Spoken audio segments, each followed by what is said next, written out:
It's Victory Monday here on the Raiders Report, and if you're happy that it's Victory Monday, give me a VM down below, because I'll tell you this, it's a lot better than showing up here after a Raiders loss, that I can guarantee, and I keep on saying it over and over and over again. I will take an ugly win over a pretty loss any day of the week. Shout out to Unknown Raider guys. Shout out to El Squatcho, Raider Nation 80, Vincenzo Peoples here in the building today. Coming up here live on our show, we're going to go through a Raiders and Titans recap. I know a lot of people after the game yesterday, some people went to go watch a little playoff baseball. Some people maybe hung out with us on Sunday Night Football. But if you want to talk about this game in a little bit more detail, use hashtag Raiders Super Chat to skip the line. And let's talk about this game in a little bit more detail because, yes, the Raiders won. But I still don't think that you can sit up here and go, I liked what I saw yesterday against the Tennessee Titans.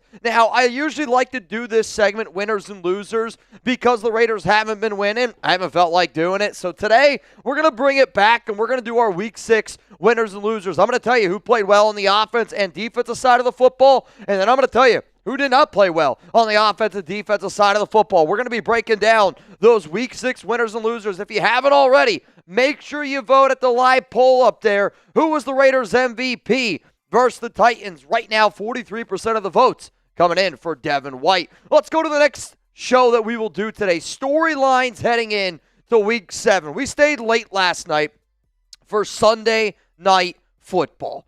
And, you kind of watched that game. The Chiefs were able to get a win over the Lions. I do think that the Raiders can beat the Kansas City Chiefs. Obviously, it's not going to be an easy thing. But we're going to look at some of the biggest storylines around the Raiders, around the Kansas City Chiefs, as we get ready to go into that Week 7 game against our AFC West rival. If you don't know, we will do a duck race today. So if you want a chance to win a little bit of money, you can get in the Venmo duck race. If you want to get your questions up here on the channel, it's hashtag Raiders, or you could super chat. The way that Monday Victory Monday goes, the way that our Monday live shows go, is it is predicated on Raider Nation getting those questions in. And if the questions are flowing, we will stay live. If we don't have any questions going, we'll do our 2 segments, and then we'll get up on out of here. I will let y'all know we will not be live for Monday Night Football tonight because we stayed live for Sunday Night Football yesterday. So I want to know from all of y'all down below, what is your one word to describe how you're feeling today after the win against the Titans? Just a one-word reaction, because I guess the word that I'm going to use is relieved right now, because I do feel relieved that the Raiders were able to get a win. And, I say that because think about where you would have been if they would have lost. If they would have lost, it would have been full-on panic mode. The season's over and catastrophic. I mean, it would have been catastrophic to lose to the Tennessee Titans. But now the fact that you're able to get a win, yes, wasn't great, but I do feel relieved just in the sense of, thank the flipping Lord, we were able to get a dub. We showed improvements on offense. We showed improvements on defense. We showed improvements on special teams. There's a lot of areas that we need to continue to grow and get better on, obviously, but we did show at least that we got better. So because of that, I am a little bit relieved. I see Steezy's going to go with a grateful. I got hope from Mark Prosser. Javier Gomez is going to go a sigh of relief. Meh from Raider Suave. Relief from Raider Nation 80. Win from Seth Milborn. Raider Nation, again, relief down there below. And that's kind of how I'm at. Like, glass half full, you sit here and you go, we got to win. We didn't win a pretty game, but we were able to win a football game. The glass half empty look of it is, if it wasn't for us playing against the Tennessee Titans, I don't know if we actually win that game. Like, Genty did some good stuff. Our defense played well. Did the defense play well because the Titans just stink? If they call that Geno fumble a touchdown for the Titans, it's a very different football game. The entire game changes. And, that's where it's like, I want to be happy because we got to win. And in all honesty, I don't know how many Victory Mondays Raider Nation's going to get. At the other side of the coin, it's like, you can't feel good about what you watched yesterday, right? Like, you can feel icky after a win. And as a Raider fan, I think you do feel a little bit icky. And, maybe that's why yesterday not many people were celebrating after the Raiders win. I had a lot of people commenting on the video that I posted this is why the Raiders won. And it was like, you're a casual for rooting for. It was, I got a comment. It was, you're a casual for being excited for that Raiders win against the Titans. And, that one kind of hit home to me because I understand the frustration level after the win, but I also understand it as like, bro, if you're not going to celebrate a win as a Raiders fan, what are you doing, right? Like, it's not like we're stacking wins time after time again. Like, you got to be able to go out and find a way to win, and if we end up winning back-to-back games, it's going to be the first time the Raiders have won back-to-back games since 2023. You're damn right I'm going to enjoy a Victory Monday, and I enjoy all y'all that are here in the building right now. If you do not know the deals that we have here on today's show, it is Victory Monday. Every $5 Super Chat, you're entered in for a chance to win a signed jersey, and the jerseys it's going to be between Jack Tatum, Charles Woodson, Max Crosby, Tim Brown, Ken Stabler, and Bo Jackson. It's going to be one of these jerseys. We're going to give this away at the very, very end of the month. Patrick B., Mount Raidermore here in the building. What's up, Patrick B.? If you want a chance to put some money in your pocket, $10 Venmo at Mitchell Renz 365, $20 Super Chat. You're going to get 5 jersey raffle tickets. And if you bang, it is 25 raffle tickets. And I'm going to give you the best damn bang that I got. I know my voice sounds terrible, but that's what happens when you go live for 8 hours after a Raiders win. And we were live for a long, long time yesterday. Special shout out to our Week 6 MVP, Isaac Hernandez. And I haven't done the math yet, but I believe Isaac is also leading our October bang race. I'm going to have to do the math, and I'll probably do that a little bit later on this week, so just keep your eye out for that. But to the 213 people that are here in the building right now, I don't have many questions from any of y'all yet. I'm still going to wait for some of those to come in. Hashtag Raiders or Super Chat to keep this thing going. If y'all are good, we don't need any questions. We can do our 2 segments. Chugs and I can be out of here in 30 minutes if you want. Grade Geno Smith's game against the Tennessee Titans in Week 6.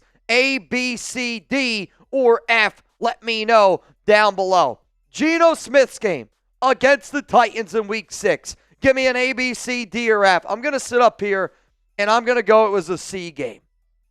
It was a conservative game where you still turned over the ball. It was on Geno, and yeah, he got some pressure in his face. But at the same time, he took what was given to him. He dinked and dunked his way down the field, and the Raiders got a win. You know what I mean? Like, do you look at the game against the Commanders where he throws for 282, 3 touchdowns? I don't think he was better in that game. Yeah, the stats show it. But at this one, it's conservative, able to get a win, but I don't know if you beat anybody else besides the Tennessee Titans or the New York Jets with that type of performance. Yeah. What do you think, Chuck? I'd probably give it a C as well. It's just hard to grade Geno because when you look at him in Seattle, yep, he had, problems with the O-line, and he had a decent, running back tandem with Kenneth Walker, Zach Charbonnet. He comes to the Raiders, and no more Colton Miller. You have Stone Forsythe, who he was bad. I mean, the Raiders' offensive line was not great yesterday. Let's be real, right? It wasn't very good. You're not able to, get chunk running plays and stay ahead of the sticks, and yeah, it's just the whole. It's just like the whole offense is like a C minus D plus. Yeah, the whole offense is a D plus. The whole offense is frustrating. And Tony, exactly. We were talking about this right before live. Oh my God! I mean, literally, we were joking about it. We were like, "You're telling me with all the Raiders." For them to run the play that they did to Alex Kappa, it was what? It was right after the Devin White fumble. It was 1st down and goal. You have the ball at the 2-yard line, and you essentially ran a fade to your backup right guard, Alex Kappa. And, that's a play that I'm going to throw out the Lions out there. I know the Lions lost yesterday to the Kansas City Chiefs, but if you had a team that was clicking in the red zone, that's when you do a play like that. Like, when you feel like you're going to catch somebody napping, that's when you do a play like that. When you already are one of the worst red zone teams in the National Football League, you throwing a fade to your backup right guard makes absolutely positively no sense. But there are still a lot of plays where you can tell this offense is learning, and you can tell Chip Kelly and Geno are still very uncomfortable with each other. Let's go to Seth Milborn. What's up? Will this coaching staff hide Geno once again against the Chiefs? It might be our only chance of winning. I think you have to. And, hide, I don't know if it's hide as much as like they don't want to showcase him. The term that I used today in my Monday overreaction video is, you turn him into a game manager, where the first game against the New England Patriots, he was 24-34, 300 and something yards. They tried to stretch the ball down the field, and you could tell that they believed in their heart of hearts that Geno Smith was going to be the man that's, leading this passing attack, was going to be leading this offense, and was going to be the reason why they won or lost games. I don't think that you're seeing that anymore. I think the Raiders understand that Geno has to be a game manager, that he can't be that franchise quarterback, and when he takes care of the football, when you allow him to use play action, you're just going to be better overall from top to bottom. But, at the same time, I also think you tried to hide him yesterday against the worst team in the NFL, and he still found a way to poke his head out and turn the ball over. I will say, I think Kenny Pickett will be or could be better in this Raiders offense only because I turned to Mitch at one point yesterday and I said, Geno is reminding me of Aiden O'Connell so much right now. He is just so immobile this season. Like, if the pocket breaks down, effed. He's not leaving the pocket. He's not scrambling. He's not getting those passes where he's running to his right and chunking it downfield. We haven't seen any of that from Geno this year. I think you're seeing the panic. And right now, that clock is going off in Geno's head where you can tell, and yesterday I thought was a great example of it. It was like first read, second read, and if it was the second read wasn't there, it was just chaos and panic and fall down. And that's why it's like, I think it's funny that a lot of fans are like, not even thinking of Kenny Pickett. They're like, Aiden O'Connell. I think Aiden is a worse version of what you're seeing with Geno right now if he was in this offense. I don't think Aiden would be able to improvise. I don't think Aiden will be able to extend any plays, especially with shaky offensive line play. I think you need a mobile quarterback like a Kenny Pickett. Not that Kenny Pickett's mobile, but I think it's just the ability to at least use your legs. Where I do think Geno can use his legs, but he's so unconfident with himself. And I think he's so nervous about making a mistake. I think Pickett's the most mobile quarterback you have. I actually don't disagree with that take. I'm not saying that that's like saying a lot, right? That's not saying a lot. But I do think that right now what you're seeing Geno do is, I think they told him, hey, man, we just can't turn the ball over anymore. And he knows that.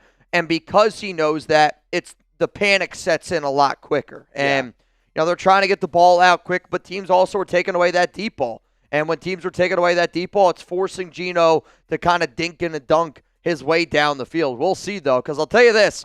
Yeah, you were able to get a win. You're 2-4 right now, but there's still a lot of uncertainty around the Las Vegas Raiders. So I want to know from all of y'all, the Raiders will win blank games this year. Let me know down below. We'll give a few shout-outs, and we haven't gotten any super chats yet. We haven't gotten any questions here. So I think what I'm going to end up doing is I'm going to get into the very first segment on today's show. And if we don't have anybody else in this duck race, then, maybe the Monday show, Victor Lobos, you in? And I know that there's probably a little bit uncertainty of how exactly you're supposed to feel after a game like that. And I know yesterday, we stayed live a little bit later on Sunday, which probably answered a lot of y'all's questions. But at the same time, I was kind of expecting Raider Nation to be a little bit fired up this morning. What up, Unknown Raider? Guy's going to type 3. Seth Melbourne says 3-4. Raider Nation 80 is going to go with a 7. Michael Avilia says 2 games max. We already have 2 games. 6 games from Peter Bueno. 4-6 from Justin Johnson. Abel Beloso is going to go with 7 games. The only winnable game in the schedule right now is the Browns. That's it. I disagree with that. Again, it's the NFL. Do I think that we're going to be favored in any game this season? No, I do not. But do I think that we can still did you watch that Broncos game? I think the Raiders can beat the Broncos, both of those games. I think that you can beat Kansas City. I don't know if you're going to have a winning record. I don't think that by any stretch of the imagination. But to me, sometimes you got to see one go through to see a few extra go through, if that makes any sense. Like, you just need to see it go through. And once you see that go through, it just might keep happening over and over and over again. Victor Lobos, right now you are the only person that I see in this duck race, and maybe the nation's still waking up here a little bit. So what we're going to do is we're going to get into our Week 6 winners and losers. Typically, when I do these Monday shows, we've done them for 3 hours, but that's because we've gotten a lot of questions, and maybe after a Raiders win, there's some less questions that we're asking. I'm just always an honest person. If we don't get any questions, this show is going to be over really, really quickly. So we're going to get into our Week 6 winners and losers. If we don't get any super chats or questions, we'll go right into our storylines heading into Week 7. If we don't get any questions, then after that, we're just going to wrap up this thing and we'll hop on out of here. Appreciate everyone who is tuned in, though, today. To Anthony, to Michael, to Marcus, to Nebraska, to Raider Boy 64, to the unknown Raider guy. I see y'all. I appreciate y'all. To the 260 people here, if you haven't already, make sure you hit that like button. Coming up here on the show, our Week 6 winners and losers against the Tennessee Titans.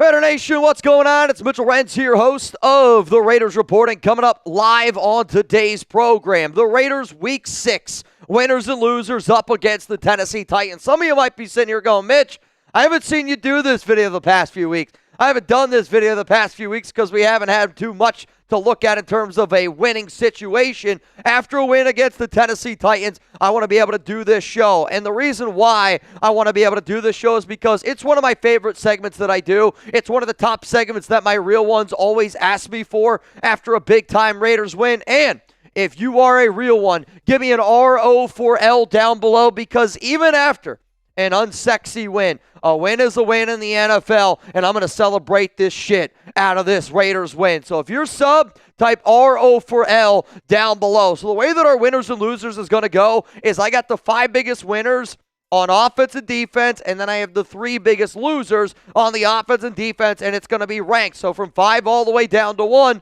1 being the biggest winner. Now, you guys are going to see coming in at number 5, and somebody's going to go, even Chugs was like, did Besh even catch a football yesterday? The answer to that is no. He had 1 target. So why is he a winner?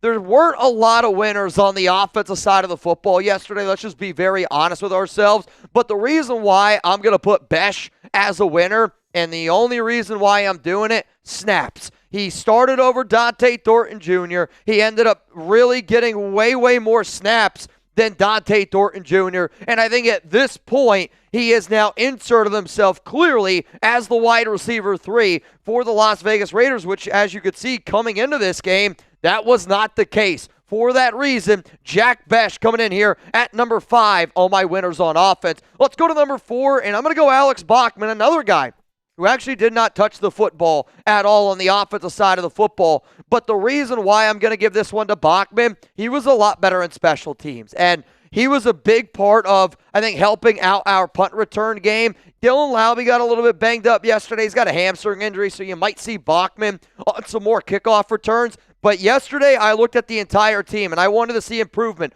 on offense. I wanted to see improvement on defense. I wanted to see improvement on special teams. Because of what I saw from Bachman and what he was able to provide from a special team standpoint, that's why he's number 4 on this show. Let's go to number 3 here, and it's going to be Trey Tucker, who continuously shows that he is getting better and better as a Raiders wide receiver. 5 catches, 70 yards. Made a few really clutch catches near the end of that game, especially the one going down the sideline, what helped us kind of put that final, cherry on top in terms of just getting some extra points, which gave us a little bit of extra of that safety blanket. But you can tell Gino's looking for Trey Tucker. They're using him a lot more in pre-snap motion. They try to use a lot of misdirection with him, which helps up Ashton Genty's running game. But Trey Tucker is showing that growth, and Tucker is really starting to be a receiver that I think more and more NFL teams are going to have to keep an eye on. Quite frankly, with all the rumors we've been hearing around Jacoby Myers, I think something really interesting that you're going to see is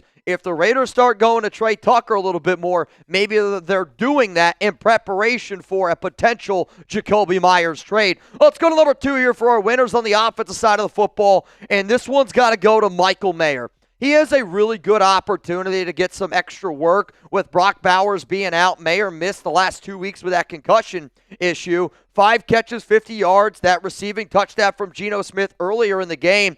Pretty incredible when you think about it, but he also made a clutch catch on 4th down. I liked what I saw from him from a blocking standpoint from top to bottom. He was definitely better than Ian Thomas, but you can tell that Chip Kelly trusts Michael Mayer. You could tell Geno Smith trusts Mayer in big-time situations, and for a player who is the tight end number 2 on this roster, I sit back here and I wonder, does it just make more sense to do a lot more 12 personnel once Bowers comes back, or do we just make Bowers the number 1 wide receiver, put Trey Tucker and Jack Besh out there, and see what this offense looks like again, in case Jakobi ends up getting dealt? Before I tell you who I thought was the biggest winner on the offensive side of the football, this question is open-ended, and this can go to anybody on defense, can go to anybody on offense, can go to, hell, I don't even care, coach, special teams. You let me know. Who was the Raiders' biggest winner versus the Titans in Week 6? My answer is going to be coming up a little bit later on today's program. Even though I have Ashton Jeanty as the biggest winner on offense, I do not think that he was the biggest winner in this football game for the Silver and Black. The person who was number 1 on this show for defense is my answer to that question. But one of the things that we learned yesterday was that this team wants to put their entire offense around number 2. They want him to be the focus point. I want him to be the focus point. I want him to get a little bit more work in the red zone, but the 23 carries, season high. 25 touches, season high. And the offensive line is going to take some growing, and it does. It needs to get better and better and better and better, no doubt about it. But Ashton Jeanty, you watch him, and you can tell that he is a special, special running back. And over the past 3 games, the Raiders have done a better job making him a bigger focal point of that offense. I mean, he's averaging 4.83 yards per carry. 280 yards, 9 catches. They just want to be able to put the football in his hands, which is what good offensive coordinators do.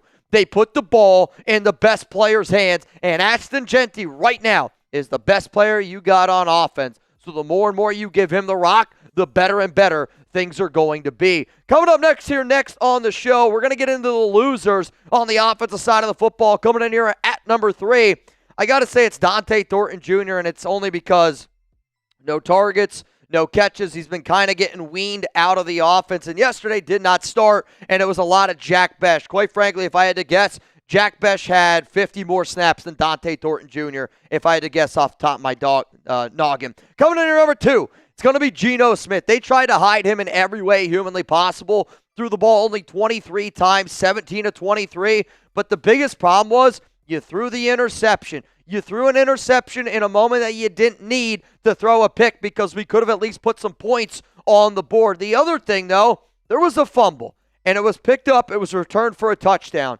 I don't know if it was a fumble or not. I'll be honest with you. I was surprised they overturned it. But my point is, even in a game against one of the worst teams in the NFL, Geno Smith was still getting caught by that by the turnover bug. Whether it was the fumble, it got called back. The bad interception, we need to clean up the turnover play. If we do not clean it up, we're not going to win many football games this year. Geno, it starts with you. You gotta clean it up. But to me, the biggest loser on the offensive side of the football, I think it's got to be Chip Kelly. And I'm saying it's Chip Kelly because the offense is still predictable. Geno Smith is still going through his growing pains. The Raiders are not using Ashton Jeanty in the red zone. You're throwing fades to Alex Kappa in the red zone. There's just still a lot of plays where I'm sitting here scratching my you-know-what, and I'm going, I just don't know if Chip Kelly has a good understanding of what he's trying to accomplish, because I know this. He could scheme up plays. The very first drive of that game yesterday against the Titans, it was 13 plays, 48 yards, ended in a field goal. But you could tell that he knows how to script his plays. It's time for him to start making some adjustments in between, the end of the fourth quarter, making some adjustments in the second quarter. Because you come out in the third quarter, you got another 8-play drive, 70 yards. That one resulted in a touchdown, which is good. When it's scripted, Chip Kelly shows you that he knows what the hell's going on. When it's unscripted and then you got to figure it out as we're going, That's where he really struggles. But 20 points is not good enough against the Tennessee Titans. Geno Smith was not good enough against the Tennessee Titans. This Raiders offense was not good enough against the Tennessee Titans, and that is why these are the losers on the program. Before we get into the winners on the defensive side of the football, and unfortunately the losers as well, but I'll tell you this, defense played their freaking you-know-what off. I was very impressed from what I saw from the defensive side of the football. I'm also very impressed with our sponsor, PrizePicks. This episode is brought to you by PrizePicks. You and I make decisions every day, but on PrizePicks, being right can get you paid. Don't miss any of the excitement this season on PrizePicks, where it's good to be right. PrizePicks is simple to play. You just pick more or less on 2 to 6 player stat projections. If you get your picks right, you can cash in and win up to 2,000 times your money. PrizePicks is also the best way to get action on sports in more than 40 states, including California, Texas, Florida, and Georgia. PrizePicks is the only app that offers stacks, meaning that you can pick the same player up to 3 times in the same lineup, which is exactly what I did yesterday. But today, a lot of good sports on. It is a doubleheader for baseball, doubleheader for football, and our Monday Night Football lineup that we're going with tonight. We're going to go more on 15.5 rush attempts with Bijan Robinson, less than 39.5 receiving yards with Keon Coleman, more than 1 interception for Caleb Williams, and then Ja'Cory Krosky-Merritt, maybe you guys know him as Bill, more than 1 receiving or rushing touchdown. If you want to roll with that lineup, then I need you to listen up. Download the PrizePicks app today. Use code CLNS to get $50 in lineups after you play your first $5 lineup. That is code CLNS to get $50 in lineups after you play your first $5 lineup. PrizePicks, it's good to be right. Let's go to the losers now, or excuse me, the winners on the defensive side of the football. I'm going to go number 5 here, Tyree Wilson.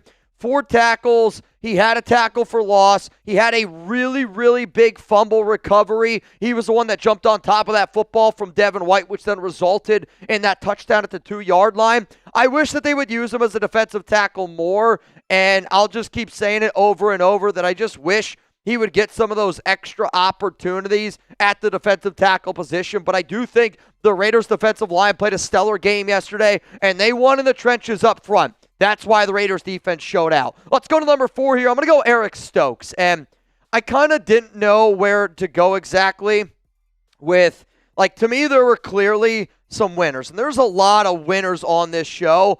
I'm going to put Eric Stokes on here at number 4 because at the end of the day, the Tennessee Titans scored only 10 points. They did pick on our secondary. I don't really remember Stokes getting picked on all too much, but to me, he was your number 1 cornerback.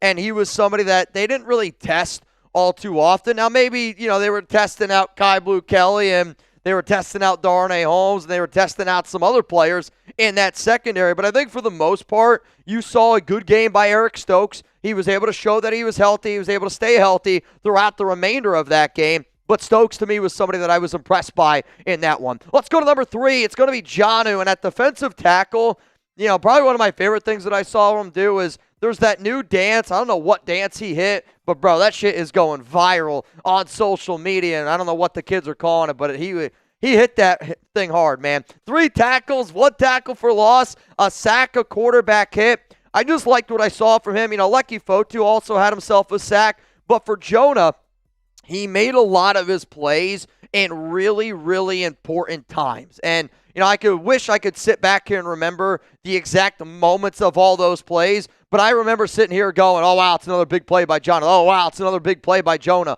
And he's just somebody that's got to continue to show that he can get better and better because when you lose somebody like Christian Wilkins, you just need your defensive tackles to be able to fill in those gaps and fill in those holes, which hasn't been easy to do, but a solid performance there from John Alalu. Let's go to number 2 here, Max Crosby. And Max had himself a hell of a game. Also, a special happy birthday to Max's daughter. She turns 3 years old today.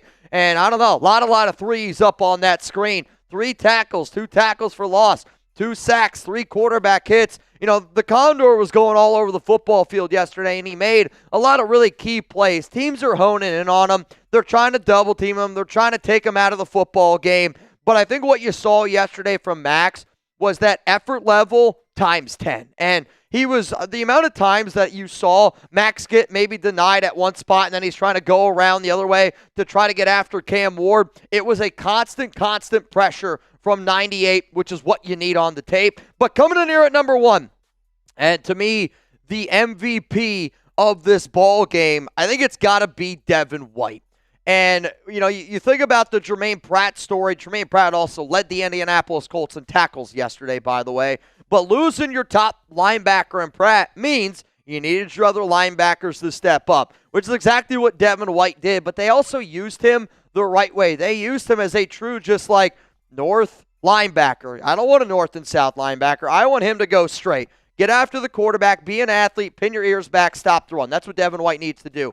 They didn't drop him back into coverage too much yesterday. When they did, he did get picked on a little bit, but 9 tackles, the tackle for loss, the sack, the quarterback hit, but the biggest play in the football game.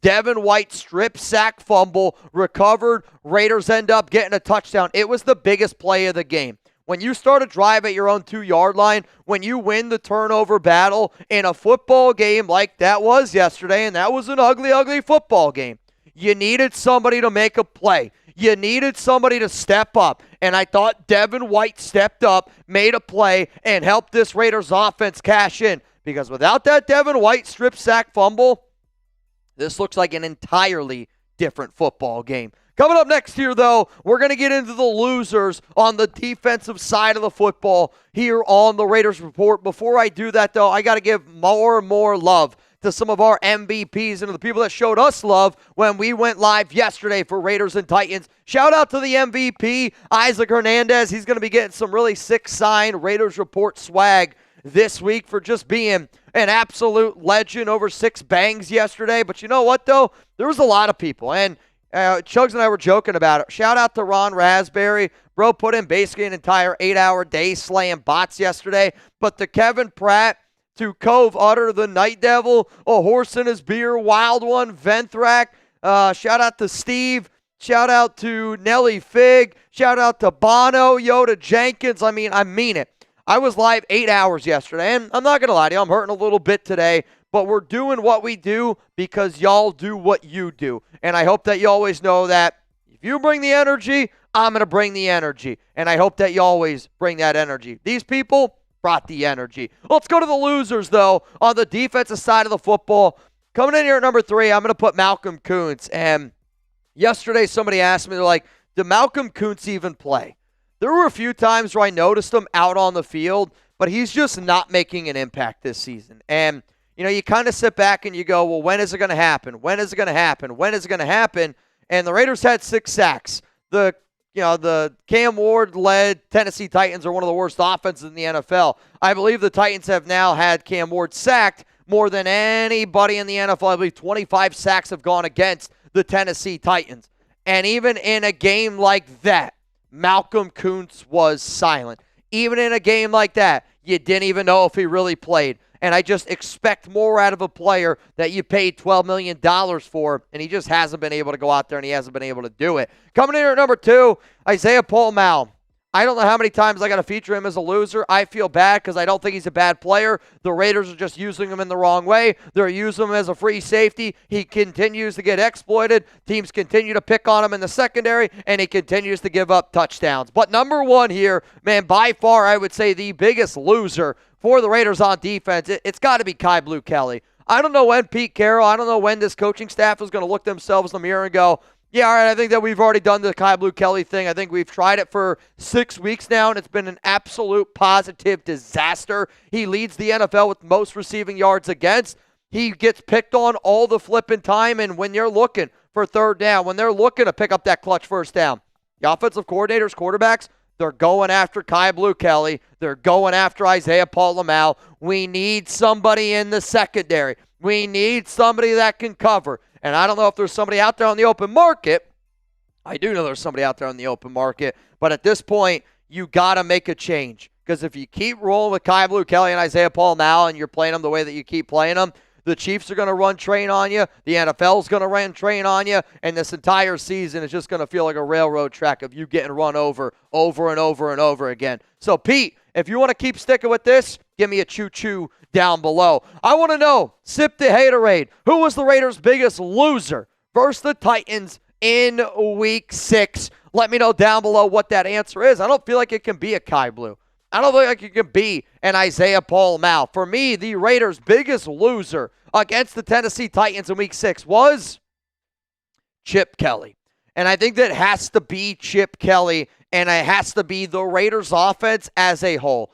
20 points, technically, you really only earned, I'll say, 13 of those because you started one of your drives at the 2-yard line, and you made me a little bit nervous that you weren't even going to be able to get in on that drive. But your red zone offense still struggling a lot. Your quarterback still turning over the football too much. Your inability to continue to extend drives, to make proper adjustments. Your total offense, 226 yards against the Titans. It was not good enough. So, yes, the Raiders were able to get a win, but to me, the biggest loser from that game, I think it has to be Chip Kelly. I think it has to be Geno Smith, and it just has to be your Las Vegas Raiders offense from top to bottom. If you don't know when I'm going to be live today, and if you don't know when I'm going to be live the remainder of the week, I am live right now recording this video. I am not going live for Monday Night Football because we stayed live yesterday for over 8 hours and we did Sunday Night Football, but I will be back tomorrow, 4 p.m. Eastern Time. I will be here for Thursday Night Football, and you already know, Raiders, Chiefs, buckle up, Buttercup, because we're also going to have Wild One 14, Mount Raidermore in the building. It's going to be a hell of a week here on the show, and I hope that you're here to pull up and party with us. All right, y'all, what do you think here? Are the Titans the worst team in the NFL? Give me a yes, give me a no. We'll give some shout-outs here, and then we're going to answer some of the Super Chats. Once we go through all the Super Chats, I am then going to get in to the very next segment. As soon as that segment is done, if we don't have any other questions, again, this might just be a quicker live Monday show. Monday shows are predicated on y'all getting questions in, which is what I need to see. Rebel says, no, I don't think the Titans are the worst team in the NFL. Big Luck says no to the Jets. Is this a Jets or Titans question? Is it just Jets, Titans? I think the Titans are much worse than the Jets. I actually don't disagree with you. I do think you look at the Jets, they almost beat the Broncos yesterday, which the Broncos played bad, but you look at the Jets, I think the stat was over their last 4 losses, they've lost by a combined 11 points. Do the Jets have the worst offense in the NFL? Yes. But the Jets' defense actually is not bad. The Jets' defense has done a halfway decent job this season. If you're saying the Jets, respectfully, I feel like you're a box score watcher of just like, oh, they don't have a win yet, and the Titans have a win. The Titans also got a win in one of the most improbable ways up against the Cardinals, where they lost their quarterback. Also, the Cardinals got an interception, got it fumbled back into the end zone, and the Titans recovered it. It was the most insane touchdown I've ever seen. Yeah, like James Hurst says Jets would beat the Titans. I agree with that. Again, I'm not sitting up here like I'm not trying to get into a debate of who. You're crazy for thinking that. I do honestly, though, believe that the Titans are the worst team in the NFL.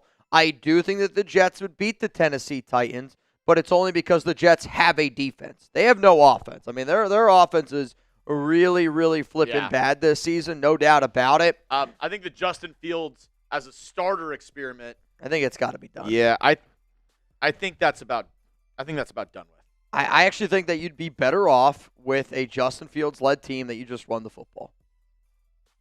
And just run the football.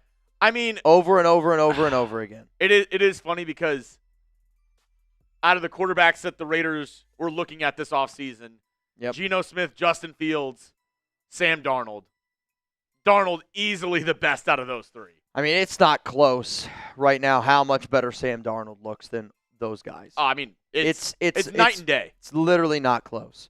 And again, there were reports that Tom Brady did not like Sam Darnold and that Tom Brady did not want Sam Darnold. But at the same time, you're looking at the situation that is happening right now, and James, it's not pretty. That is hilarious. James, I don't know why you deleted the comment. That was hilarious. James, I guess, deleted the comment, but he said the Jets offense would run 250 yards on the Jets defense. I mean, and they might still lose. I don't know. Yeah, and the Jets would still lose that game. Exactly. They'd find a way to lose. What up, Suave? Sup, Mitch? I thought you weren't going live today. Well, I said I wasn't going to go live for Monday Night Football. I'm always going to go live on Monday, the day after a Raiders game. And it's either Victory Monday or it's kind of like, let's just vent, let's talk about it. But Pete Carroll always does a presser on Mondays at around this time. So I wanted to be able to go live, answer questions, talk about the game before, and then once Pete talks to the media, then we'll kind of talk about what Pete says a little bit, go through our questions, vent a little bit, have some excitement if the Raiders got a dub. But every single Monday, I plan on going live every Monday, 1 p.m. Eastern time this year. Every Monday. Does this game confirm our doubts in Geno, sadly? I think every game that you watch it becomes more and more confirmed that Geno just ain't that guy. Yeah, there's going to be a learning curve. And, maybe it's a mix of Chip Kelly. It's really, I really don't think it's a talent issue. I mean, guys are getting open. Genty's a hell of a running back. This offense would be better with Brock Bowers. I'm not trying to say that it wouldn't be better. But yesterday was a game that the Raiders did everything in their power to hide Geno Smith, to not lose the game because of Geno Smith. And against the team that I would say is the worst team in the NFL, you got a lucky break because I still look at that Geno Smith fumble that the Titans picked up and they returned for a touchdown. I'm shocked that was overturned. And I'm not saying that it was no doubt a fumble. Clearly, they ruled it wasn't. But because they ruled it a fumble in the game, I did not think that they were going to overturn it. So, yes, we got a win, but the game would have been a lot different if that would have been a fumble recovery for a touchdown. That's the turnover on Geno. The interception, Pete defended him, Geno defended himself, but I think that's just those two guys right now are having a hard time, taking responsibility where it was a bad throw by Geno in that situation, and he should not have thrown that interception, right? I think that there is a lot to learn yet with this offense. What record makes us sellers come the trade deadline? Well, the NFL trade deadline, I think the exact date is Tuesday, November 4th, 4 p.m. Eastern time. So for the Las Vegas Raiders, that's what, right after Week 9? So right after Week 9, I think if you're the Raiders and you have 2 wins, you're going to be sellers. I think if you're the Raiders and you have 3 wins, you could potentially be a seller, right? It's always just going to come down to what is the offer. The players that I would say are your most likely to be traded, number 1, and it is not close, is Jakobi Meyers. Jakobi Meyers is the number 1 most likely player on the Raiders to be traded away. I'm going to say another player to at least keep in mind is going to be Dylan Parham, and that's only because he's in the final year of his contract, and obviously this team likes Alex Kappa, and I almost wonder if you trade Parham, could you just put in Kappa? It would be a downgrade, but I don't know if this team views Kappa as that big of a downgrade. Other players that I'll throw out there, Crosby's name is going to get thrown in the mix just because he's Max Crosby. I don't think the Raiders would ever do it. Tyree Wilson, that's going to be another name that I'll throw out there just because, he hasn't really lived up to his pick potential, but we're also a team that does need help on the interior. And then if a team would be willing to take on Malcolm Kuntz, I'd say take him. If a team was like, hey, I'll give you a 7th-round pick for Malcolm, the Eagles do need a pass rush help. They need a lot of help. He's so bad right now.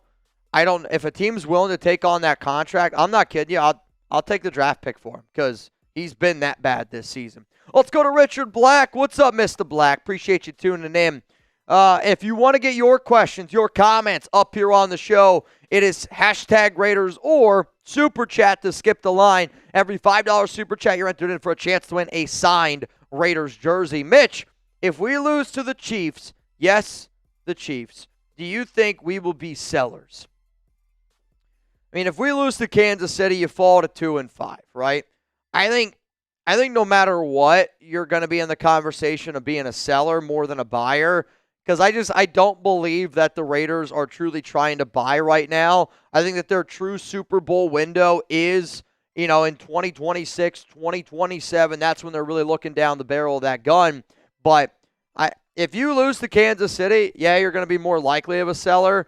But I think no matter what, the chance of the Raiders being sellers is much, much higher than the Raiders being buyers. And that's just the way that it is. James, you going live tonight for Monday Night Football? I am not going to be live tonight for Monday Night Football. I know there is a doubleheader. I was going to say, tonight, though, we do have, you said 4? We have our Bills shows live. Our Falcons show is live. Commanders show is live. And Bears show is live. So we have 4 live shows tonight for Chat Sports, which is also one of the reasons why Chugs and I decided to stay live for Sunday Night Football yesterday. It was the Chiefs game.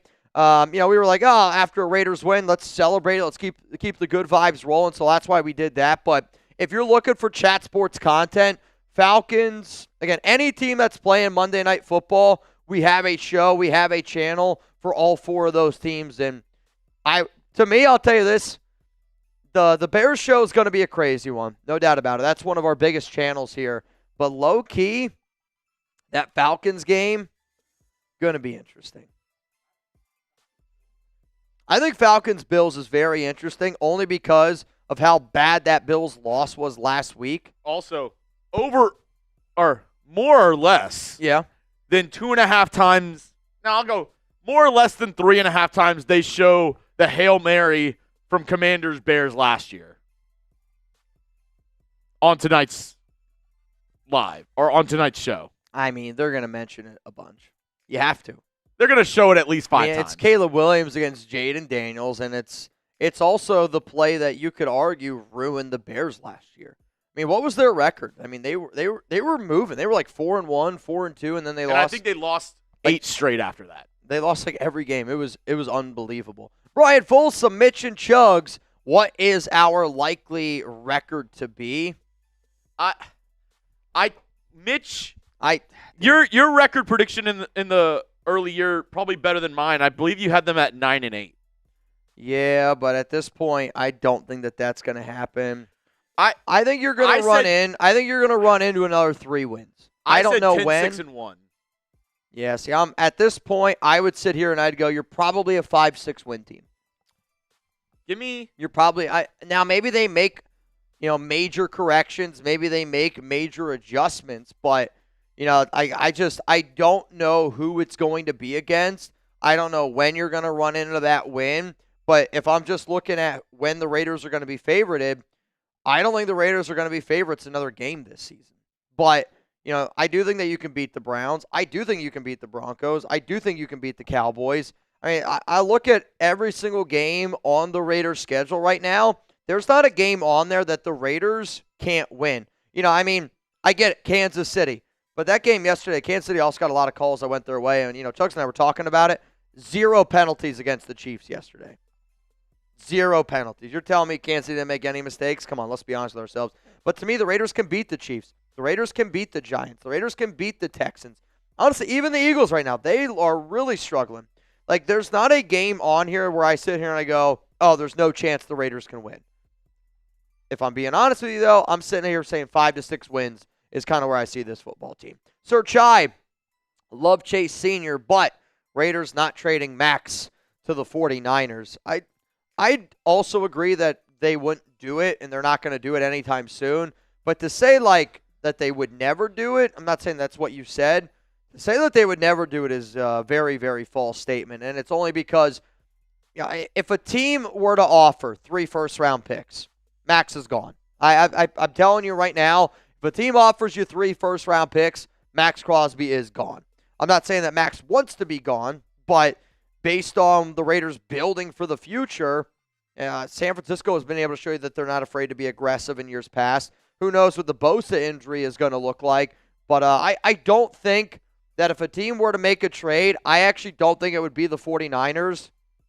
I do wonder, though, after that game yesterday, if the Detroit Lions go, watching that kind of sucked against Kansas City.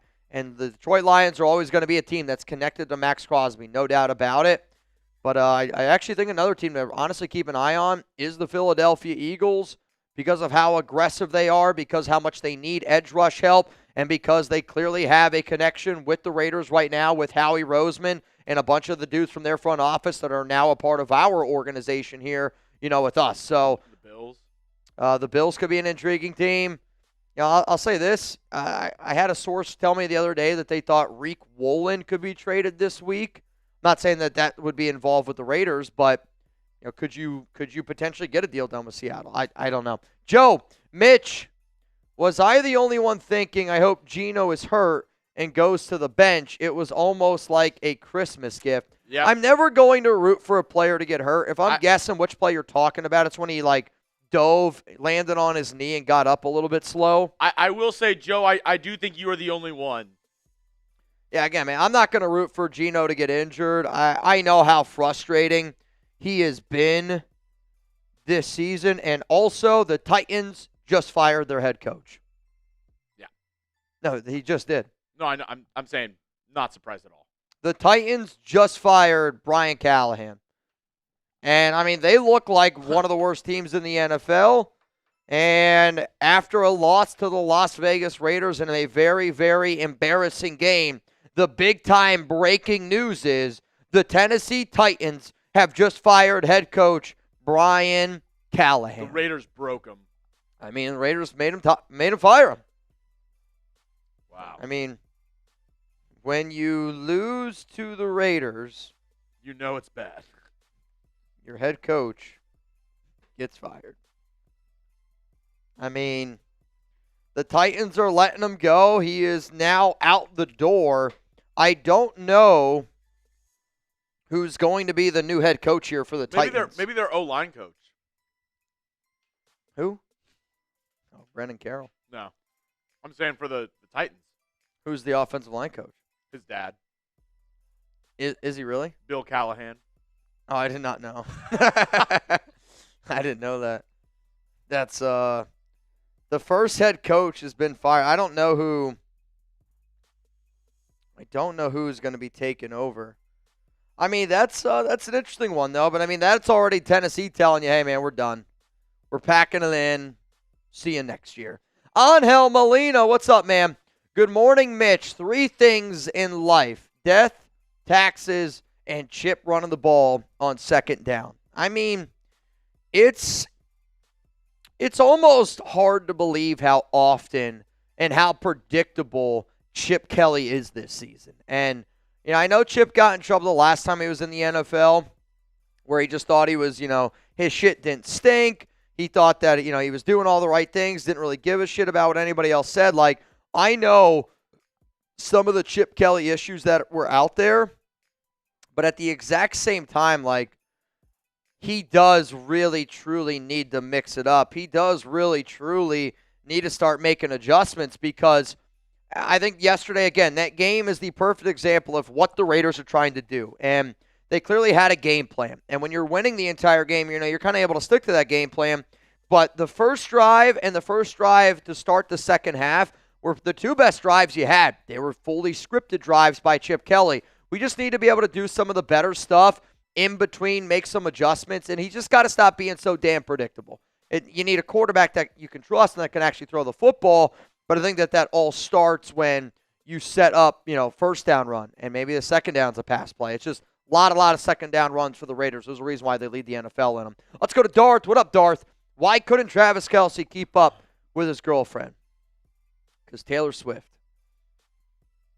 It's a good one. Honestly, it's a good one. Taylor be nimble, Taylor be swift. It's actually also the fastest move in all of Pokemon, Swift. True story, if you're playing Pokemon and you want your Pokemon to go first, Swift. It's a quickness play. Pokemon. Skinbone. Geno is a high-priced game manager, and I'm okay with that if he starts doing just that. Manage the game, please. I agree with you, Skinbone. It's a hell of a name. And to me at this point, I need Geno Smith to be right around 70% completion percentage, which yesterday he was 17 of 23.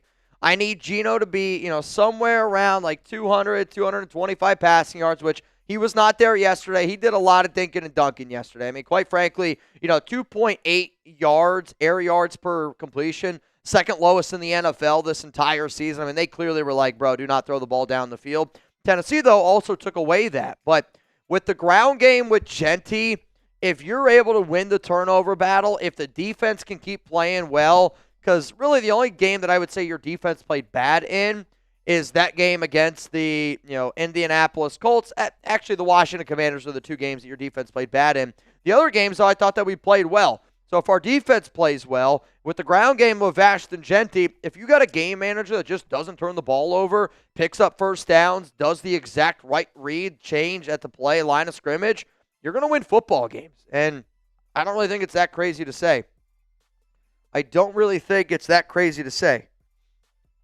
Let's go to the next one here on today's program. And again, if you want to get your questions on the show, it's #Raiders, or you can super chat.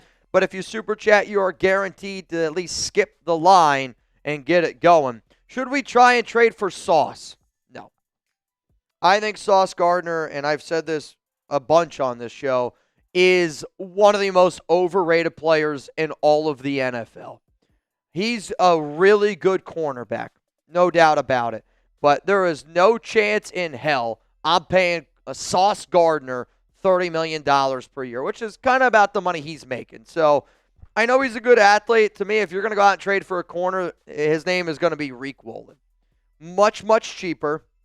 Yes, he's not nearly as good, but the Raiders have not shown me that they are willing to break the bank on any player this offseason. That's not a Pete Carroll guy. So if you're going to go out and make a move at corner, I'm going to guess it's going to be Reek Woolen. It's not going to be Sauce. What up, Blake?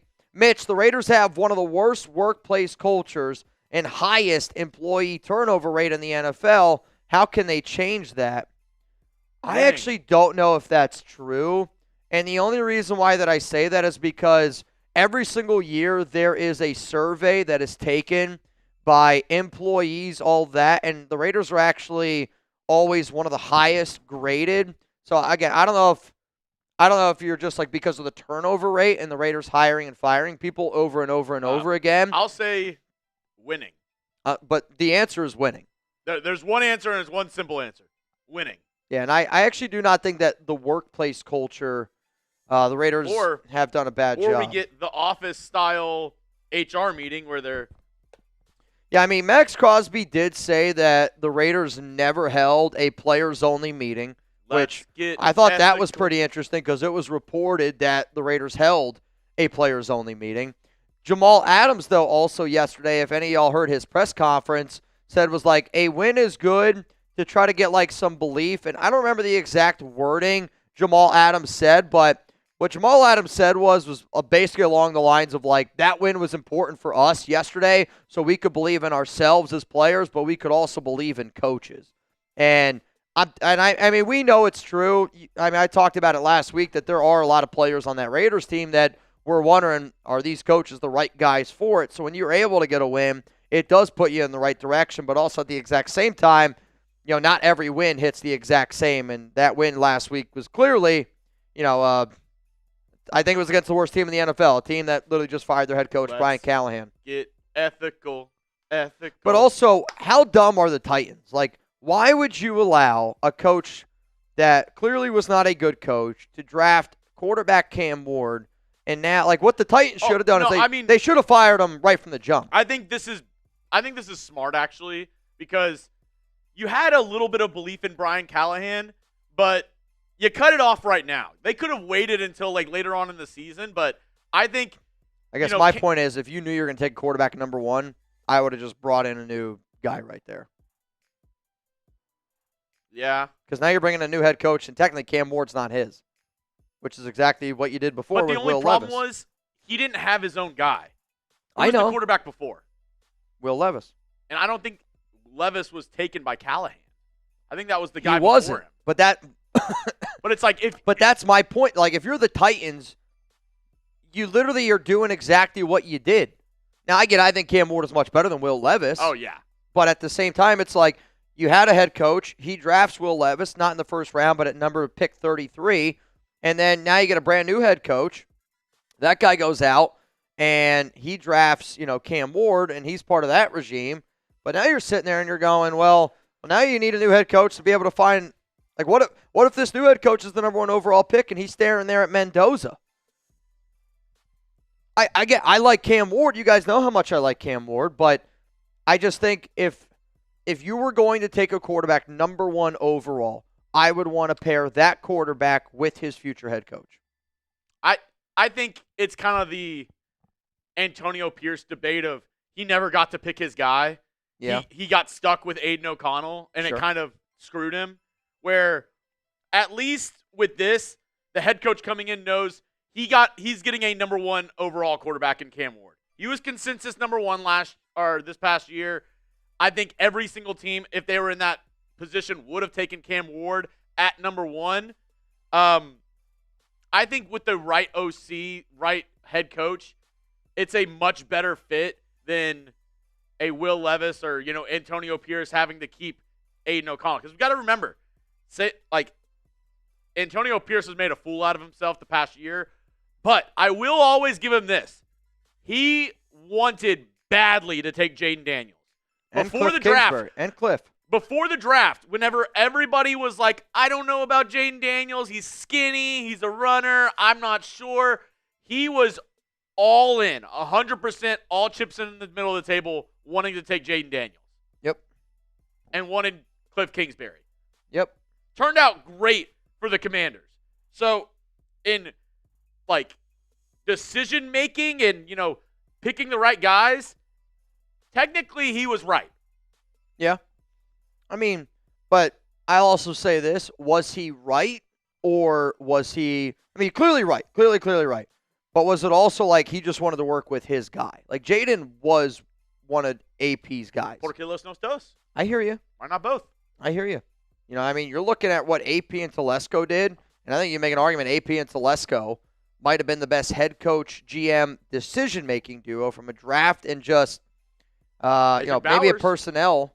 You got Bowers, you got JPJ, but, you failed to find a quarterback. The Raiders are still failing to find a quarterback. Again, we're not debating much here between our GMs and head coaches. It hasn't been good, no doubt about it, but this team would be one of the best teams in the NFL with Jaden Daniels. This is for you. Mitch, what was your favorite Pokemon game from red, blue, yellow, silver, or gold? My favorite, and it's because it was the very first one that I had, was Pokemon Yellow. And it's the one where Pikachu literally would follow Ash around. That I would probably say yellow, then I would go gold, then I would go, actually, I think I had silver. I think I would go yellow, silver, gold, and then blue, red, either or. But I played a lot of Pokemon in my time. Actually, I found if you don't have a Game Boy, it's okay. There used to be a website. It's called Play R Games. When I lived in Germany, I used to play Pokemon because I'd had long commutes. So if I wasn't listening to fantasy football or recording myself, I would play Pokemon on my laptop. So Play R Games. Why did Cardi B get pregnant? Because all right. Digs her. I thought this was going to be a lot worse. I saw Dart Fat Ass. I saw Cardi B pregnant, and I got nervous. I'm not going to lie to y'all. All right. If you're trying to get in the duck race for today's show, reminder, it is a $10 Venmo. Right now, Victor, Darth, and Charles are the only people that are in, which means it's 10 to win $20 as it stands right now. A 4-person duck race would be an interesting duck race. I'm not going to lie to y'all. Coming up next here, though, on our program, we're going to get into the biggest stories, the biggest news going in to Week 7 for the Raiders up against the Kansas City Chiefs. And then after that, we will answer all of the Super Chats. We will go through all the questions. If we don't have any more questions, if we don't have any more Super Chats, we will run the duck race, and then we will end today's show a little bit early. Again, I typically plan on staying live until 3 o'clock, which typically is another 2 hours on our Monday show. We just haven't gotten as many questions as we've had the past 5 weeks. So, yeah. Oh, Mike Vrabel, Titans. So Chugs just said that the Titans and the Patriots play this week, and obviously the Patriots look really good right now with Mike Vrabel. The Titans look like a disaster, and Titans fired Mike Vrabel. Yeah, I mean, 65-0 would be wild, but Josh McDaniels up against Ziegler. That's the matchup that Raider Nation's looking at. McDaniels against Ziegler. Drake May looks pretty flipping good, though, I'll tell you that. Drake May looks pretty flipping good.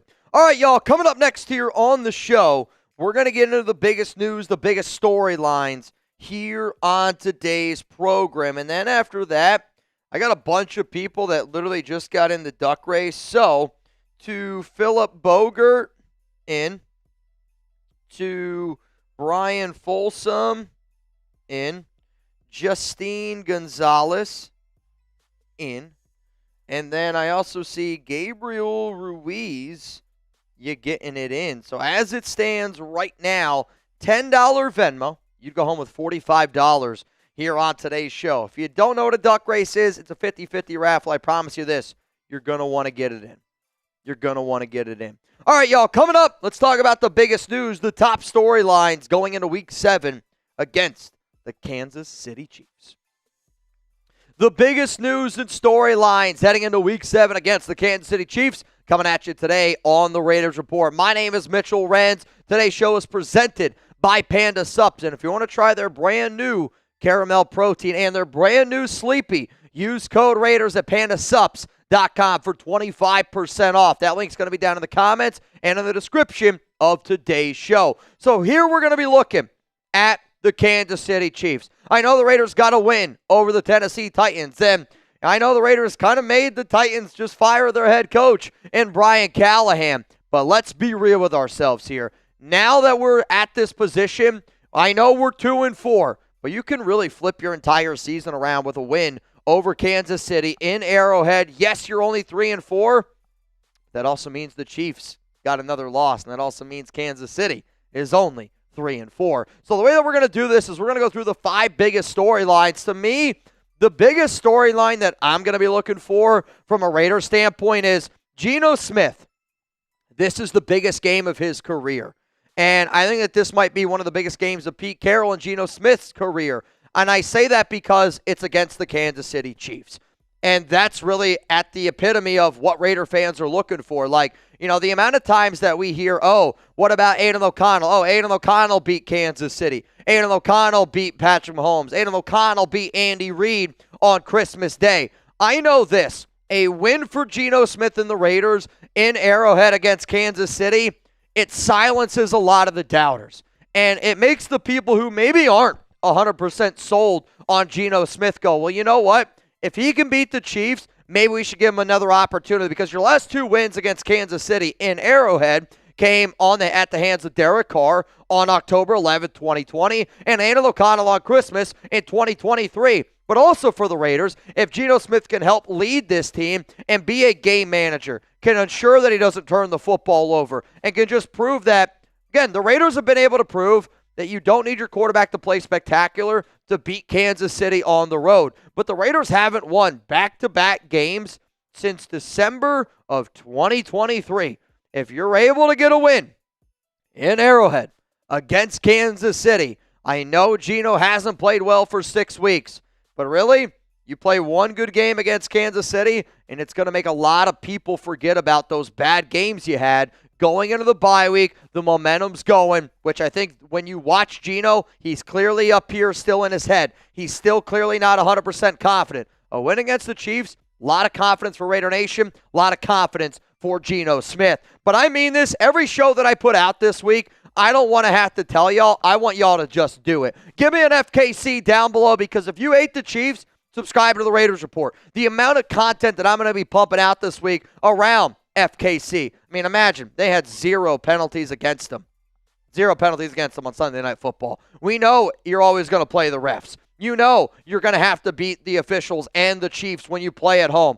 But I mean this. It's FKC week. I need the entire nation to show up. And if you believe that statement right there, hit that subscribe button. Let's go to the second storyline into this football game, and it's going to be the Raiders defense up against Mahomes, up against Kelsey, up against Andy Reid, and you know they're going to talk about Taylor Swift, right?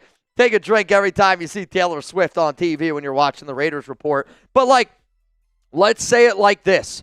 The Raiders defense has played well this season. You've had 2 stinker games. You had the Commanders game, which was a bad one, and you had the Indianapolis Colts game, which was a bad one. I started this show off by saying this is the most important game for Geno Smith. It's the most important game for Pete Carroll. The reason why that it's the most important game for Pete Carroll, Geno Smith, and this Raiders defense is, again, you're going up against the Kansas City Chiefs. You're going up against the defending AFC West champions, and your defense has done some good stuff this season. Total yards per game, 12th in the league. Rushing yards against. You've done some good stuff, and if the Raiders are going to win this game, it's going to be the same way that they won it the last time they played on Christmas. It wasn't because of Aiden O'Connell. It was because of your defense, and you need to win that turnover battle. Mahomes, 11 touchdowns, 2 interceptions.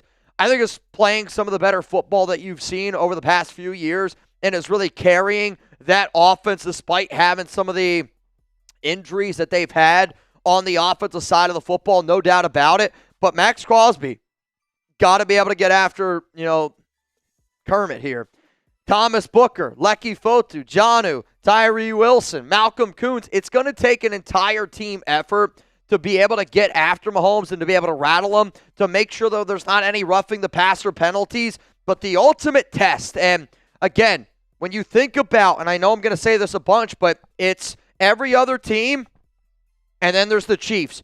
What you do against Kansas City is going to be magnified at a much greater area. And because it's the final week, before you're going in to that game, or before it's the final week, before you're going into your bye week, it's going to be magnified even more on top of that. So I want the Raiders defense to show up. I want this team to show up. But the problem was, the last time it was the biggest game of your season, you laid a stinker against the Indianapolis Colts. I don't want that happening again. And if you are fired up for frickin' Chiefs week, give me an FKC down below. Let's go to the storyline number 3 here in this football game, and it's going to be around Rashee Rice. It's also probably going to be around a potential suspension for Juju Smith-Schuster. Now, Rice, he was suspended earlier on this season for 6 games. He's going to get to play in his very first game coming out, and he's going to be fired up. He's going to be excited. You also know that the Chiefs are going to use him a bunch. The Raiders, they need to be able to take away that intermediate underneath route, which is kind of where Rice really thrives, which definitely makes me nervous. If I'm the Raiders, I'm anticipating that you're going to put Eric Stokes on Rice. I'm hoping that you get to see a little bit more action here from Darian Porter, who did not play at all.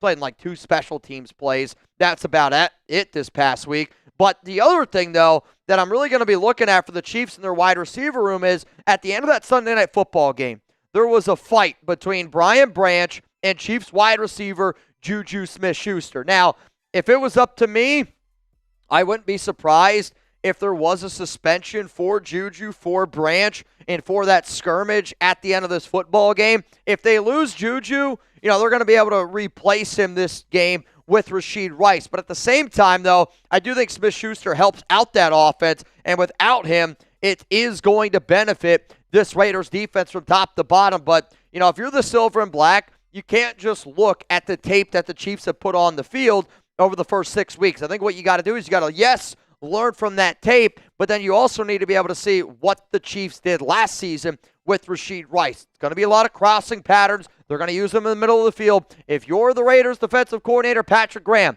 you got to take away the middle of the field. You cannot allow them to just dink and dunk their way down the field, because Mahomes is going to do it. He will take the 4-5. He will take it every single time, and they're just going to march down the field over and over again. The hope is, though, you can actually stop them. Before I get into the next 2 biggest storylines here on the Raiders Report, today's show is sponsored and operated by Panda Supps. And he's got 2 new products that I want to tell you all about. We got 3 new flavors for their brand new Sleepy. Smarter formula, deeper rest, and 3 fresh flavors. Citrus mango, green apple, and mixed berry. The key benefits: fall asleep faster, stay asleep longer, promote relaxation and calm the mind at bedtime, improve sleep quality, and restorative sleep, support mood balance and cognitive clarity, enhance daytime recovery and overall well-being. If you're wondering how to use it, you mix 1 scoop with 6 to 8 ounces of water 20 to 30 minutes before bed. Do not exceed 1 scoop per day. If you're like, why should I trust your premium 3.0 Sleepy? Premium ingredients with transparent labeling, formulated to support sleep, onset, sleep quality, daytime recovery, tested and crafted to taste great without sacrificing effectiveness. Also, though, they're brand new protein. And when I was talking to the owner of Panda Supps about it, he's like, this might be my best one that I've ever made. The all-new Fuel Premium Protein Caramel Ice Cream Crunch with caramel cookie gem inclusions. This is a limited edition. Panda Fuel Caramel Ice Cream Crunch is a limited edition scoop of bliss in a shaker. Imagine vanilla laced with golden caramel swirls and packed with a crunchy Biscoff cookie gem. This isn't just another protein powder. It's a creamy, crave-worthy treat that satisfies your sweet tooth. From post-workout recovery to a midday pick-me-up or a late-night dessert, 30 grams of protein has never tasted this good. I personally love Panda Supps, and if y'all want to get the brand new protein or the Sleepy, use code Raiders for 25% off at pandasupps.com. That link is going to be available to y'all down in the comments, down in the description of today's show.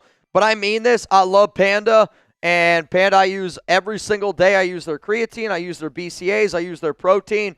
I have recently used their new Tropics last night for that doubleheader on Sunday night. But I mean this. Awesome, awesome stuff from a Raiders fan. It's owned and operated. And if you want to support one of our own, pandasupps.com, code Raiders. Let's go to the 4th storyline in this football game. And Brock Bowers is likely going to miss this game. The hope is that he's going to be able to return week 9. We talked about this a little bit this week on the Raiders Report that it doesn't really look good for 89. I think that they're just trying to be cautious with him overall. He's still trying to heal from that knee injury. To be honest, like the way that the Raiders should have done is they should have just rested him week 2, and he would be healthy right now going up against Kansas City. Because he hasn't been able to get healthy, the plan is and the hope is for him to be ready to go week 9 up against the Jacksonville Jaguars. It was also reported by Tom Pelissero yesterday, which maybe you missed it because, we were live here for the Raiders game. My understanding is that it is unlikely Bowers plays next week against the Chiefs. Now, they'll give him a chance. They see how his knee is feeling, but they want to be smart with him. More likely, Bowers will be back after the Week 8 bye. The good news is you got Michael Mayer, and I think the encouraging news of what you saw in that Titans game is, yes, you want to have Bowers back, and you're hoping that the offense, when Bowers is 100% healthy, looks like the offense and the team that beat the New England Patriots, who right now look like one of the hottest teams in the NFL. But Mayer was able to fill in the shoes. 5 catches, 50 yards, a touchdown. They used him in the red zone. They used him on a 4th down and 1 play. They clearly trust him. But I do think the way that you beat Kansas City is being a physical football team and just kind of playing that brand of FU style football. I know the Lions failed at doing that yesterday, but at the same time, that's how the Raiders will beat the Chiefs. You're not going to beat Kansas City getting into a shootout. You're going to beat them playing good defense, relying on your running game. Yeah, it would be great to have Bowers, but luckily we still got Michael Mayer. I want to know, Chugs wants to know, give me a yes, give me a no. Do you still believe Michael Mayer has tight end 1 potential? Yes, no, let me know down below. As much as I love Michael Mayer, tight end 1 potential in my mind means top 12 tight end in the NFL. I don't know if he's quite top 12 in the NFL, but I do think he's working his way to at least be in that consideration. Let's go to the 5th and final storyline on today's program, and it is, will the Raiders bench Kai Blue Kelly and start rookie Darian Porter? I know we are 2-4, and the Raiders don't want to use the word rebuild yet, but I don't think that it's a rebuild decision to put Darian Porter in over Kai Blue Kelly. Why? Kelly's been arguably the worst cornerback in the NFL. He's allowed the most receiving yards this season. I would imagine he's probably close to well over 400 receiving yards against him. He continues to get picked on. Teams are targeting him. He has no idea what he's supposed to do. And honestly, Porter, when played, I think he's actually looked halfway decent. He only had 2 special team snaps last week against the Titans, but in his 99 snaps this season, he's got a 69.2 overall PFF grade. a good job against the run, a good job against the pass, and in those 99 snaps, he's been targeted only 4 times, has given up 2 catches for 19 yards and 0 touchdowns allowed. I understand that Porter did have some of his issues this offseason and did have some of his issues in the preseason. But at the exact same time, if we're going to sit up here and preach and talk about compete and that it should be everybody going out there and competing for a job, why doesn't Kai Blue Kelly have to compete for a job? Because he's been horrendous. Our secondary has been horrendous. And I know we gave up only 10 points to Tennessee, but you still gave up 10 points to the Tennessee Titans, who I think are the worst team in the NFL. But my bottom line is this. I care more about the development of Darian Porter than I do Kelly. And, I listened to the post-game presser the other day, and Pete said Kai Blue was a rookie. I don't know if Pete knows that Kai Blue's not a rookie, that Darian Porter's a rookie, but somebody that was drafted in the 3rd round who's a good athlete that when it's been on the field has done a good job. I just want to see that a little bit more, and I'm hoping that we see a little bit more of it against the Kansas City Chiefs. If you don't know when I'm going to be live this week, I'm going to be live on Tuesday, 4 p.m. Eastern Time, like I always am on Tuesday. Then live Thursday Night Football, and then live an hour before Raiders-Chiefs gets kicked off. I might go live a little bit earlier on this game day. That's only because my guy Wild One, shout out to Mount Raidermore, will be here in the building, and we're going to have a little bit of fun with them. So make sure you subscribe. Make sure those notifications are turned on. It's going to be a very jam-packed week here at the Raiders Report. What is your best memory as a Raider fan playing the Chiefs? Let me know down below. Man, first thing that comes to my mind is Jack Jones' pick 6. The Jack Jones pick 6 on Mahomes was that game in general. It's Christmas Day. I remember waking up early. I was at Alex's parents' house. I'm like, yeah, they play the Chiefs. And I came back home. I was not well. Alex's mom was actually concerned about me because that was the first time she's ever seen me in person after a Raiders game and after the Raiders beat the Kansas City Chiefs. We silver and blacked out on Christmas, no doubt about it. Wild day, though. Wild day. What is y'all's, though? Best memory against the Chiefs? Was it the Raiders when last time they beat them in 2020? That was what, like 40-32? I think that score was. That was a wild one. Derek Carr to Crabtree for the 2-point conversion. That was what, 31-30 ball game? That was a good one. Yeah, that's a tough one to beat. That's what the last two wins against Kansas City, I believe, were the 31-30 game. And no, I felt like it was like 40-32. I think there's a 31-30 game, and then obviously that Christmas game. Brian said the day Gruden drove the bus around 3 or 4 times after the Raiders win. Yep, so that's the game I'm thinking of. The day that they drove the bus around, that's the one where they won, I think, 40-32. And then the 31-30 game is the Crabtree 2-point conversion. And then Christmas 2023. Those are mine, man. Laker 805, Jacoby Ford kickoff run back for a touchdown. Dead Raider put up 40 on him. Yep. Christmas for sure from Ryan Edwards. John Gruden in 1999 from Richard Hogan. Let's go to Santana Suave. Mitch, what stat line versus Kansas City would make you believe or have hope in Geno again? I think it's one stat. 0 interceptions.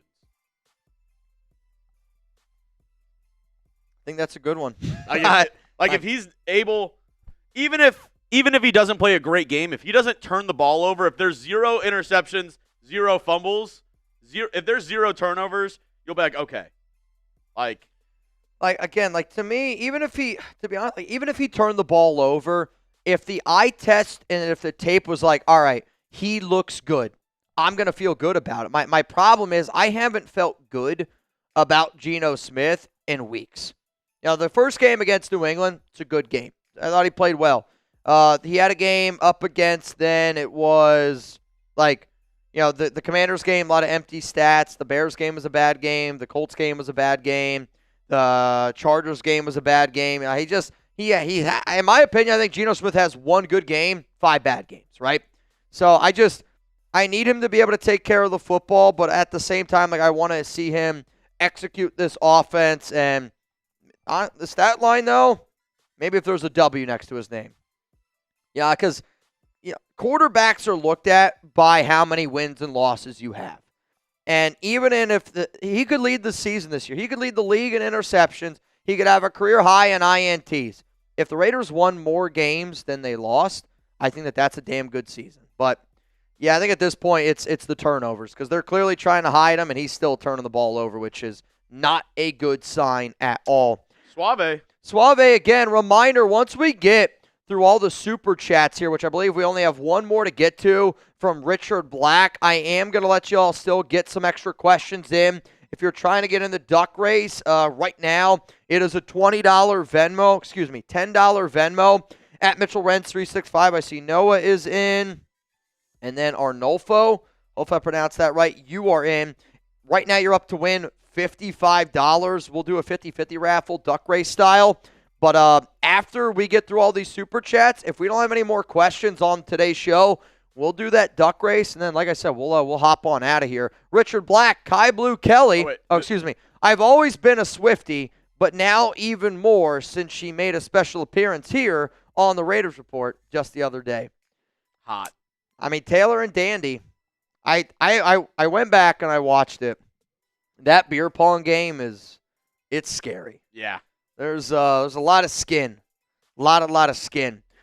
Kai Blue Kelly is burnt toast. He's not only burnt toast because he gets beat deep, he also I don't think he believes in himself, where the amount of soft zone coverage that they play and the cushion that Kelly provides, it's like, all right, Kai Blue, I don't want you to give up a 20-yard gain, but we're okay with you giving up 10 to 12. And it's just over and over and over and over again. I think at some point we got to be able to make the correction because Xavier Worthy, Hollywood Brown, Travis Kelce, and Rashid Rice are going to feast against Kai Blue. They're going to feast against this secondary unless we make some of those proper corrections. And to me, I'm looking at high upside. I think at this point, Darian Porter clearly has higher upside. You better hope so than what Kai Blue Kelly has been able to show you on tape because hasn't been good.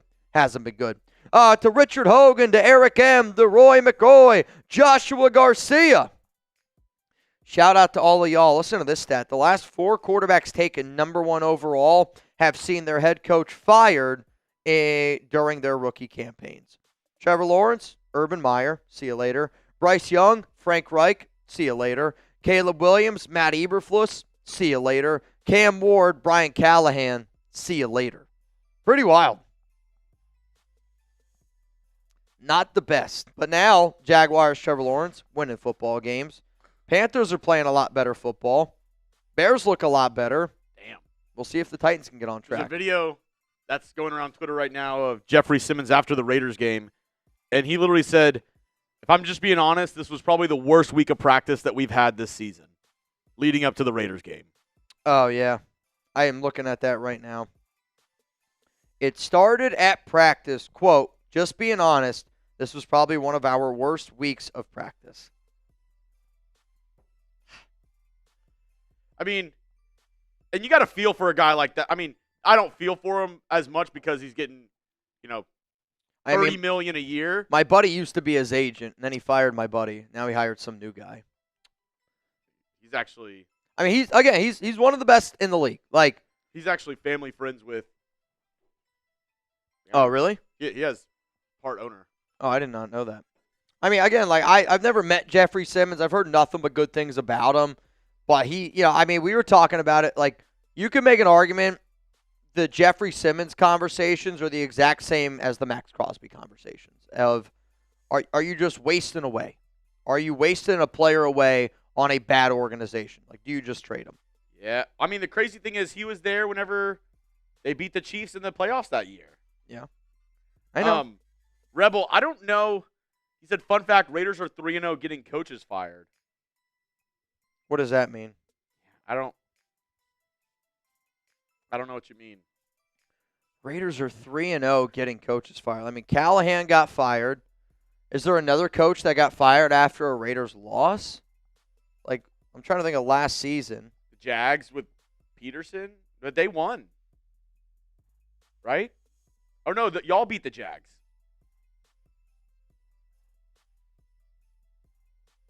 Yeah, he's saying, okay. So he's saying Josh McDaniels, we fired him. Brandon Staley did get fired after the 63-21 game when the Raiders whooped up the Chargers. So I would say 2-0. Yeah, I would say 2-0. That's like if one of your it's like if one of your O linemen ran into Geno and caused a fumble, and you're like, the Raiders have caused 6 fumbles this year, yeah. 5 on defense, and then 1 on their own guy on offense. Bingo. Bingo, bingo, bingo. We got another one coming in here from John Rodriguez. What's up, John? John says, not holding my breath with this offense and team. And I don't blame you. I don't think that anybody should hold their breath with this team and offense. It's a hard offense to watch right now. Also, according to Pete Carroll, he is optimistic about Brock Bowers, but it might be best to hold him out until after the bye week, which, again, I think is what this team is going to end up doing. All right, y'all, we're going to run this duck race. I'm looking right now to see if we have anybody else that is getting in, and I'm not going to lie to y'all. I am actually unbelievably – I'm amazed on the amount of people that just got in this duck race. So hang on a second here. Edward Perez, you're in. Giuseppe, you're in. Mark Gallagher, in. Giuseppe again. Michael Tolbert. Chadwick Howard. James Guevara. I mean, we've literally tripled this duck race. It's not possible. You're not going to trade for A.J. Brown. Also, A.J. Brown, you think he's unhappy with the Eagles right now? You put him on a 2-4 Raiders, this locker room might explode. Yeah, you're not going to go get A.J. Brown. A.J. Brown won't want to come. You don't want a guy who's causing locker room issues to come to a losing team. That is never a good combo. I mean, he was unhappy when they were undefeated. He was bitching and moaning about them winning games. I think A.J. Brown is a phenomenal talent, but at the same time, it's like you've gotten everything you've asked for from a contract standpoint. You've won a Super Bowl. Ron, I know he's upset because he's not getting the ball, but you don't think he'll be upset losing 40-6? Yeah, and if you're the Raiders, you don't go out and trade for an A.J. Brown. Yeah, Ron. That's a team that's in win now mode. If A.J. Brown is happy losing 40-6 and getting 10 catches, he doesn't deserve to be an NFL player. I mean, but that's A.J. A.J. Brown, though, has always kind of been that guy. He's had a lot of issues in Philly, but it's also the contract. Like, are you going to pay A.J. Brown until the year 2034? Because that's when he's getting paid till. I mean, his contract is so untradeable with the Philadelphia Eagles, and, that's why he hasn't been moved yet. Because when they gave him that deal, they backloaded it. I mean, he's got void years until the year 2034. 2034. Think about that. Yeah. I mean, his cap hit in the year 2030 is $53 million. His cap hit it's 23, 22, 27, 29, 53. You're going to pay a 33-year-old receiver $53 million? Right? If you're going to take on the A.J. Brown contract, you got to be willing to take on all of those years. And yeah, there's a lot of zero guarantees in there, but you're also taking on just a crap ton of money for a dude who's right now an elite receiver, but even on a team that just won a Super Bowl and a team that's winning games is unhappy. I just think he's unhappy. Soldier Man. Yep, Soldier Man, you in. Right now, our new duck race total is a $10 Venmo. You'd go home with $170. So we went from $10 to win $55 to $10 now. We'll get you $170 if you want in. And I see some new faces here that are super chat and get some questions in. Here's my thing to you. The moment the questions stop coming in, we will end this live show. If we keep getting hashtag Raiders and super chat questions, we will stay live. I'm just being honest. That's how Monday shows have to go. And Tugs and I are going to be live for 8 hours yesterday talking, again, and there's a lot of talking. You guys are here hanging out with us. Monday shows are, you guys got to get your questions in. Let's have this back and forth. And if there's no questions to be had, that's totally fine. We'll just, we'll hop on out here. And again, it's not a bad thing. Darth, if you're dating an FBI agent and they become your ex, does that make them your Fed ex? Yes. Yes. Yes. What can Brown do for you? June, what else does Chip need to do to get fired? Chip ain't getting fired.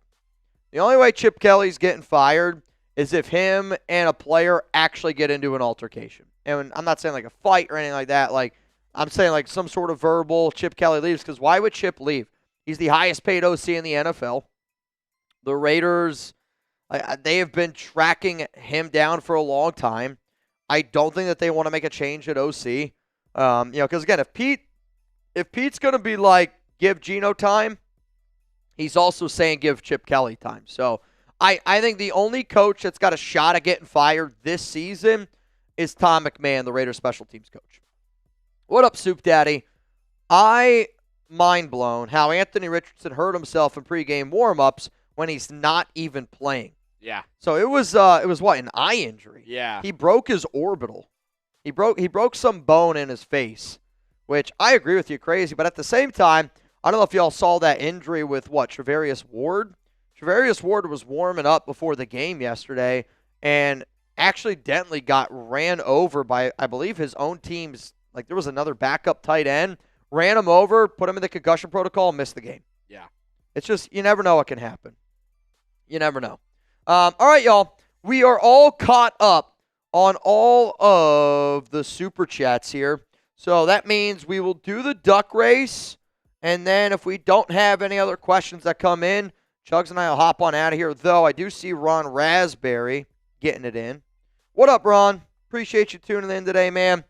Appreciate everything that you did yesterday as well, being a moderator. I know it's not an easy job, but you stayed here all day. You hung out with us, and you make our job a lot easier, which I greatly, greatly appreciate. So, to the 364 people here in the building, we're going to run this duck race. I'm going to refresh my phone one more time.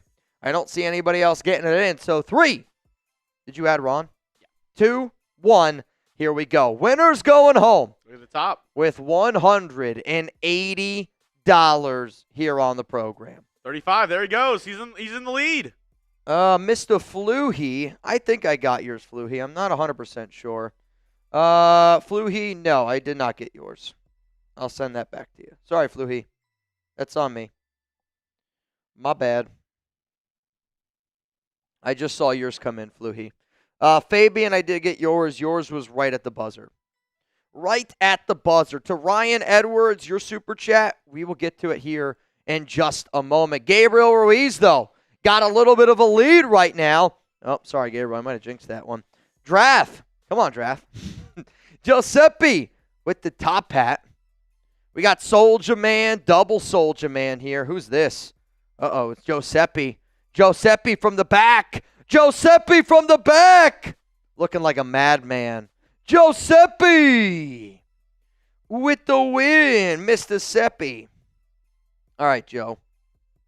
All right, Joe. Let me see if I can find you here.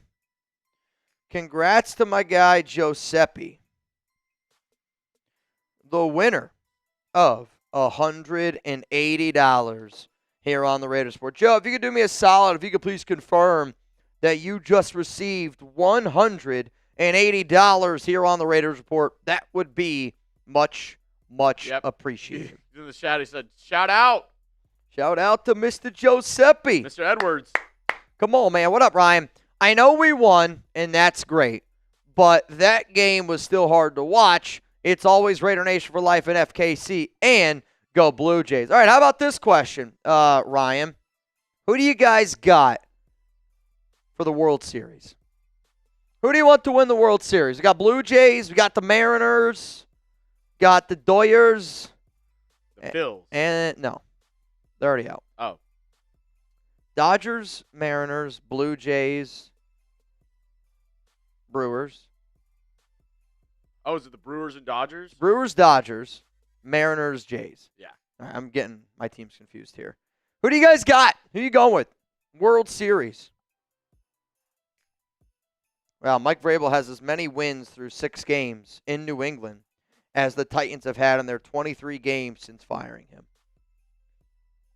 I mean, I know that I was very high on Mike Vrabel. I know that y'all weren't crazy about Vrabel, but I do think that, like, you can see the culture. He's a good coach. I think that would have been much better. I mean, at this point, yeah, I probably don't disagree with you. No. Curtis. It is what it is. It is what it is. Patrick Graham doesn't come back next year, who do you think the Raiders will look at? I mean, depends on if Pete Carroll's the head coach. I mean, to me, Pete's not going anywhere. I don't necessarily know who it would be. If you could tell me a guy that I would love to be able to actually give a shot to, I'd give a shot to Rob Leonard if they're trying to promote from within, just because, you know, sometimes, like, I do think you're trying to find that new, innovative, young mind, and I feel like a lot of times we always talk about the new, young, innovative minds on the offensive side of the football, but I do think Rob Leonard is one of the best young coaches in the NFL. So, you know, could you give him a shot? But at the same time, like, I think it's really hard to find a guy that's better than Patrick Graham. You know, could you look at some other names that were part of, like, the Pete Carroll regime? Like, that's probably what they would do. You know, if you move on from PG, Gus Bradley, Pete's probably going to bring in somebody. I don't think it would be Gus Bradley, per se. I think Chris Richard's going to be a name that some people throw out there, who used to be the old DB coach. Maybe they look at, you know, promoting, again, one of their own guys from within, Marcus Robinson. But there's going to be a lot of new names flying around, and I don't know. To me, I want to be able to keep Patrick Graham. What up, Suave? Any update on the financial aspect of the Wilkins situation? Unfortunately, no. And I don't think that you're going to have an update on it, and I don't think that we're going to really truly know what happened until Wilkins signed somewhere. But I think because Wilkins has still not signed anywhere, I think, you know, what we reported that he needs another surgery ends up being true. But I have no idea what the financial aspect of the Wilkins situation is. God, family, and Raiders for life. Is that Guevara? Yes. Yeah. You had 4. Yep. Actually, no, that's Gabriel Ruiz. But Gabriel did too. Or actually, Gabriel sent in. Gabriel, you had. Gabriel, you had 4 ducks in. Correct. Mr. Ruiz. Yep. Gabriel Ruiz, you had 4 ducks as well.